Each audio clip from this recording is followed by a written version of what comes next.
Oke, sebelumnya sebelumnya sudah menyempatkan waktunya untuk hadir di sini bersama kita. Nah, kan beberapa waktu lalu ini lagi viral banget ya Bu, buku Broken Strings yang ditulis oleh salah satu aktris di Indonesia. Nah, dari fenomena ini, sebenarnya buku Broken Strings ini kan berangkat dari pengalaman personal seorang penyintas ya Ibu. Nah, kalau misalkan dari sudut pandang psikologi Bu, sejauh mana sih kira-kira kisah seperti ini tuh dapat merepresentasikan pola child grooming yang umum terjadi di lingkungan? Oke. Terima kasih for having me pertama-tama. Dan memang ini sekarang sedang menjadi sorotan sekali ya, bagaimana fenomena child grooming ini sebenarnya sudah lama ada. Tetapi mungkin karena kebetulan kali ini mendapatkan tempat dan waktu yang tepat, disuarakan oleh orang yang tepat pada saat masyarakat Indonesia juga sudah semakin baik level edukasi dan kesadarannya atau awareness-nya, sehingga fenomena ini mendapatkan perhatian yang selayaknya. Dan child grooming ini sendiri sebenarnya merupakan bagian dari spektrum kekerasan seksual dalam perspektif psikologi, dan ini juga bukannya sesuatu yang terjadi secara random atau acak begitu ya. Tidak ada bentuk-bentuk, atau mungkin bukannya tidak ada, tapi sangat jarang sekali bentuk-bentuk kekerasan seksual, terutama yang terjadi di mana korbannya itu adalah anak ataupun dewasa sekalipun, yang terjadi secara random. Kenapa? Karena biasanya pelaku mau memastikan bahwa sasarannya tuh tepat bidik. Oleh karena itu pasti ada proses seleksi target, observasi, dan kemudian juga langkah-langkah yang strategis yang mungkin tidak langsung to the point ya, tapi lebih dari, makanya dibilangnya mekanisme grooming itu adalah karena mulai dari dikasih permen misalnya, diajak bercanda, diajak bercerita, dan sebagainya. Jadi mungkin itu yang juga menjadi salah satu pintu masuk yang banyak orang sekarang juga sudah lebih sadar bahwa ada sesuatu hal yang perlu diwaspadai di sini. Dalam banyak kasus child grooming ini, kan korban ini kerap bertahan lama untuk ya menyimpan gitu ya Bu, luka yang mereka simpan. Bahkan seperti di buku Broken Strings ini, bukunya akhirnya rilis dan ditulis setelah belasan tahun terjadi begitu. Betul, ya Bu. Sebenarnya gimana sih Bu mekanisme keterikatan, internalisasi, dan strategi bertahan ini bisa terbentuk sampai si korban ini memutuskan untuk diam dalam waktu yang cukup lama? Ya, dalam banyak riset itu ditunjukkan bahwa korban atau penyintas itu seringkali enggan untuk membuat pelaporan atau came forward karena nomor satu biasanya takut disalahkan. Nomor dua, malu. Misalnya, apalagi kalau berhadapan dengan stigma sosial. Kamu aja kali yang kegenitan, misalnya seperti itu. Atau emangnya kamu nggak bisa bilang enggak? Emangnya kamu tidak berusaha untuk melawan, dan sebagainya. Padahal yang terjadi adalah bukan tidak mungkin dalam kondisi-kondisi proses yang sudah terinternalisasi dengan berbagai upaya itu tadi, si anak atau si korban atau si penyintas kemudian juga mulai kehilangan kontrol. Karena sekali lagi yang namanya proses isolasi, proses mengaktifasi kontrol itu tidak serta-merta terjadi. Itu harus melalui proses membangun kepercayaan dulu, rasa nyaman dulu, sehingga pada satu titik si korban atau si penyintas ini pelan-pelan mulai nggak sadar bahwa otonomi dia sebenarnya sudah mulai diambil alih oleh si pelaku dengan berbagai ancaman, misalnya dengan berbagai bentuk hukuman. Kalau kamu bilang sama keluarga kamu, nanti ibu kamu saya sakiti, dan sebagainya. Kalau sudah sampai di titik sejauh ini, tentunya buat korban jadi maju mundur. Nanti kalau saya bilang, saat saya cerita, siapa yang akan percaya? Dan kalau misalnya pun iya, emangnya saya bisa membuktikan dia orang dewasa, saya masih anak-anak, siapa yang akan lebih dipercaya? Misalnya seperti itu. Nah, dalam kasus ini makanya tadi di awal saya bilang Broken Strings muncul di saat yang tepat ketika masyarakat Indonesia sudah lebih teredukasi dan sudah semakin meningkat kesadarannya, sudah mulai semakin terlatih untuk mengenali berbagai bentuk kekerasan, sehingga fenomena stigma sosial yang semula cukup kencang untuk menyalahkan atau menyudutkan korban ini perlahan-lahan mulai bergeser menjadi empati dan juga mulai bisa dilihat bahwa yang seharusnya malu itu pelaku, bukan korban gitu. Nah Bu, selanjutnya nih Bu, saya pengen tahu kan di kasus Broken Strings ini setelah bukunya terbit, bahkan sang pelaku masih mencoba memanipulasi keadaannya Ibu. Nah, sebenarnya itu kan sesuatu yang sebenarnya bisa menjadi trigger ya Ibu untuk korban child grooming ini. Di saat mereka ingin speak up, ternyata korbannya tetap manipulasi, akhirnya mungkin mereka down lagi Bu. Kira-kira sebenarnya tuh kalau misalkan kejadian ini tuh berlangsung begitu terus, misalnya ada beberapa kasus lagi yang juga mendapatkan dampak yang sama, apakah itu akan terpengaruh Bu untuk psikologis korban? Yang namanya proses pemulihan itu seumur hidup ya. Seperti pernah main ular tangga, kadang-kadang kita ketemu tangga, kadang-kadang kita ketemu kepala ular. Kalau ketemu tangga itu seperti progres dalam proses pemulihan kita naik beberapa langkah. Tapi udah naik beberapa langkah tiba-tiba ketemu kepala ular lagi, trigger, flashback, kenangan masa lalu, orang yang mirip dan sebagainya. Sehingga mundur lagi dalam proses pemulihannya dan itu wajar. Persis seperti main ular tangga. Oleh karena itu, maju mundurnya pemulihan ini tentunya sangat ditentukan oleh dukungan sosial.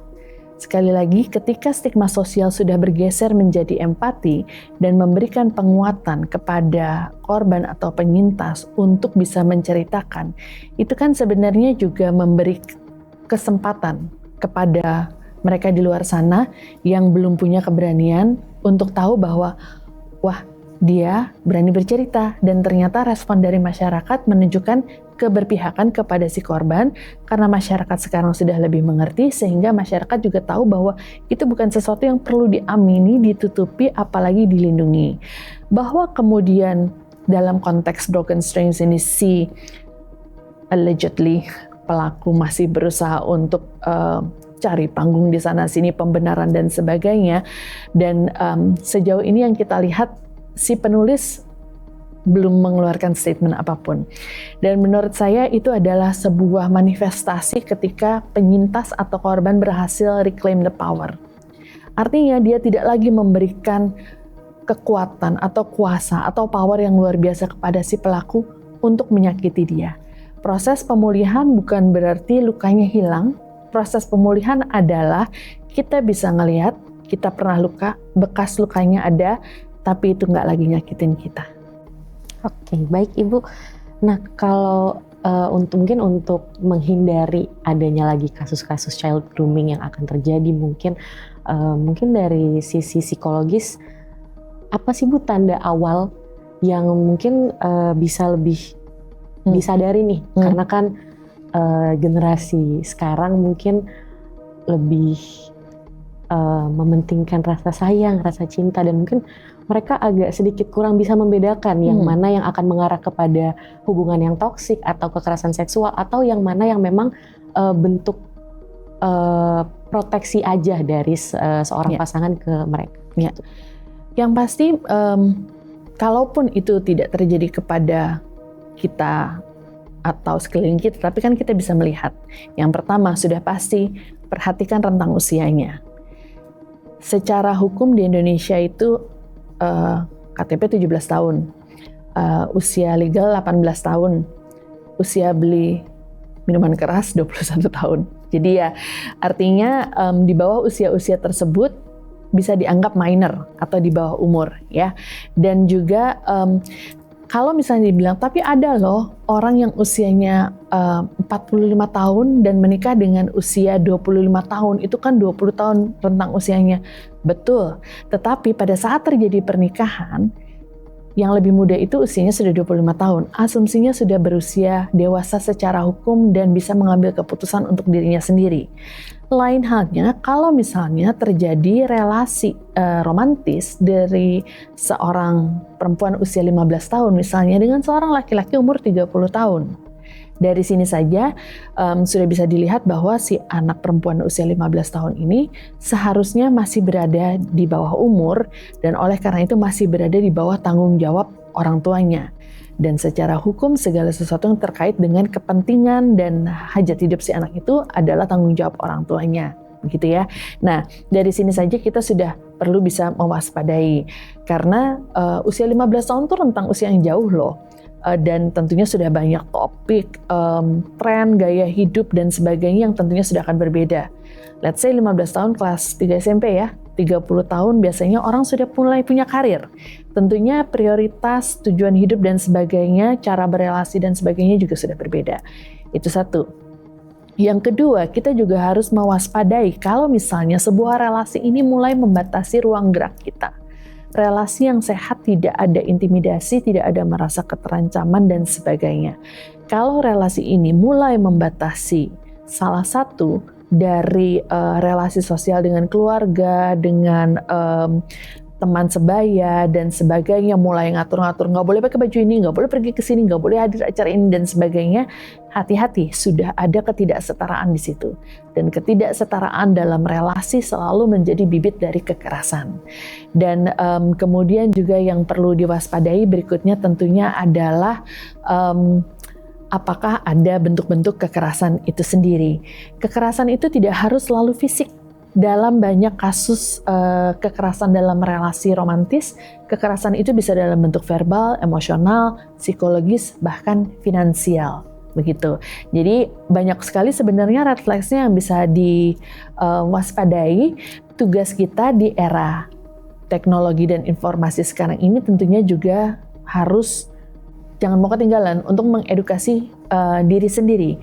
Karena pengetahuan kita, kesadaran kita, dan ketidakdiaman kita pada saat kita melihat sesuatu yang buruk terjadi di sekeliling kita mungkin bisa menyelamatkan nyawa orang lain. Oke, baik. Nah, kalau misalkan Ibu boleh berpesan nih Bu, mungkin untuk lingkungan terdekat para korban atau keluarga, teman, atau bahkan di institusi pendidikan nih Bu, mungkin ada nggak Bu pesan tentang sikap seperti apa yang paling dibutuhkan agar penyintas merasa aman untuk mereka berbicara dan tidak menyimpan luka mereka terlalu lama? Kalau tadi saya sempat bilang beberapa riset menunjukkan bahwa penyintas biasanya itu enggan untuk melapor atau come forward itu karena takut disalahkan atau karena malu. Takut disalahkan itu takut disalahkan oleh kita. Malu itu malu sama kita. Jangan-jangan kita yang belum berubah menjadi lingkungan yang aman, menjadi orang yang aman, sehingga para korban dan para penyintas itu berani untuk bercerita. Dan sebagai institusi pendidikan yang tentunya menerapkan zero tolerance terhadap berbagai bentuk kekerasan, saya mengundang kepada semua sivitas akademia, baik itu dosen, tendik, tenaga pengajar, tenaga pendidik, rekan mahasiswa, organisasi kemahasiswaan dan sebagainya, untuk memperkaya diri kita, mengedukasi diri kita dengan berbagai bentuk pemahaman tentang bentuk-bentuk kekerasan itu seperti apa saja. Supaya kalau kita melihat ada sesuatu yang tidak, menurut kita nggak benar, kan kita punya insting ya, kalau kita ngelihat sesuatu yang nggak benar, kemungkinan besar emang nggak benar, nggak ada salahnya kita cek. Nggak ada salahnya kita melakukan intervensi. Jangan cuma diam aja kayak bystander gitu ya. Kita bystander sih, tapi kalau bisa jadi active bystander, ketika kita melihat sesuatu yang salah, we see it, we own it, kita mencoba untuk membantu.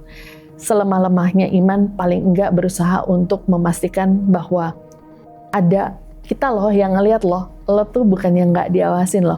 Dengan upaya sekecil ini untuk membangun sebuah lingkungan yang aman, dimulai dari kita. Jadi nggak usah nanya apa yang bisa orang lain lakukan, apa yang bisa institusi lakukan dan sebagainya.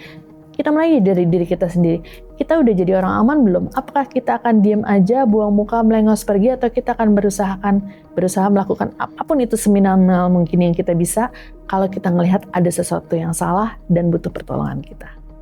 Jadi kembali ke kita, ini undangan buat semua orang baik di luar sana. Saya yakin banyak banget di luar sana orang-orang baik yang juga gak suka dengan kejadian seperti ini, tapi barangkali belum tentu tahu bisa berbuat apa. Banyak yang bisa dilakukan, sesederhana kita bisa menjadi orang aman, menjadi pendengar untuk siapapun yang membutuhkan, kita hadir di sampingnya.